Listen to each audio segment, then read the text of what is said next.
একটা সত্যি কথা বলবে? নতুন মানুষটি কি তোমার জীবনে আমার আসার আগে থেকে ছিল, নাকি আমি থাকাকালীনই?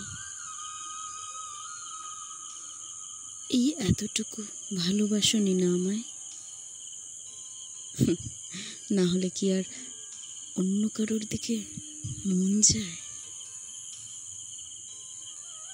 তুমি কিন্তু দোনো মনতে ছিলে, আমি ছিলাম না। আমি জানতাম তুমি আমার শুরু এবং তুমি আমার শেষ। তোমার সাথে হাজার মারপিট, হাজার খুনসুটি, হাজার রাগারাগি হোক না কেন, দিনের শেষে তুমি শুধু আমার। এইটা নিয়েই আমি বেঁচে থাকতাম। কিন্তু যখন শুনলাম তুমি আর আমার নেই, সেই কষ্ট আমি তোমাকে বলে বোঝাতে পারবো না। এখন সেটা তোমার প্রতি আমার একতরফা ভালোবাসা হয়েছে ঠিকই, তবে তুমি যদি এখনো কোনো বিপদে পড়ো না,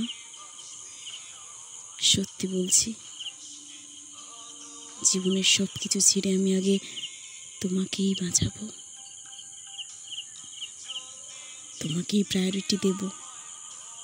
কারণ এখনো তো ভুলতে পারিনি, আর ভুলতেও চাই না। তুমি আমাকে নাইবা ভালোবাসলে, আমি তো বাসি, এটাই যথেষ্ট।